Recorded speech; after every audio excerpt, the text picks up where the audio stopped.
Our intelligence community has determined that Russia engaged in cyber attacks on the United States to interfere with our election. And several members of the Trump administration and campaign have questionable ties to Russia. There's good reason to believe that President Trump himself has substantial financial ties to Russia, only we don't know the details because he won't release his tax returns.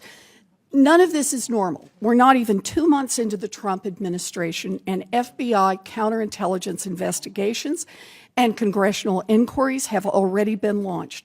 Senior officials were caught lying to Congress. A national security advisor resigned in disgrace because he misled White House officials and the FBI about his Russian ties.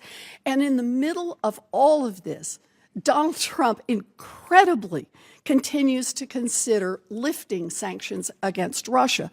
Now, last week, a Senate subcommittee held a hearing with ambassadors from 6 European countries: Ukraine, Poland, Georgia, Latvia, Lithuania, and Estonia.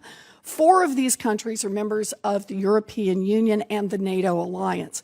They are all American partners living on the front lines of Russia's destabilizing influences.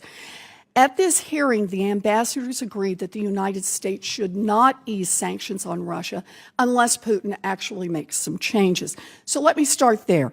Ms. Rosenberg, if we ignore our allies and partners and ease sanctions without meaningful changes in Russia's behavior, does that increase or decrease Putin's ability to destabilize countries along its border in the rest of Europe and around the world?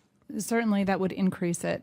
Russia thrives in that kind of environment with its information campaigns and its destabilization conducted through information and funding of political parties. We would throw our European allies under the bus. It would be difficult and damaging to transatlantic unity, which is challenging for our pursuit of our national interests. Yeah, and let's start with that basic principle that the purpose of sanctions is to discourage and change bad behavior. If Russia stands firm and we drop our sanctions in exchange for nothing, we're just weak.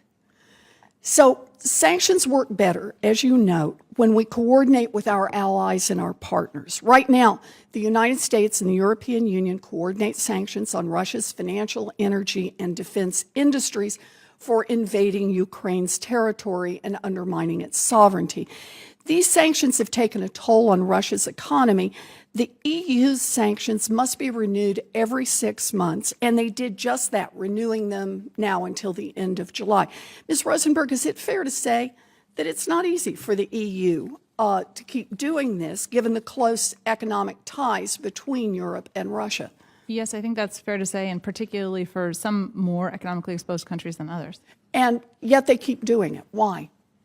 For a variety of reasons. I would suggest that they value their unity with the United States and the messaging effect that this has. They want to send a clear signal about what it means to violate Ukrainian sovereignty. And notwithstanding the economic pain for them, they still believe that this project and the self-sacrifice economically is worth it for the political and strategic benefit they may gain.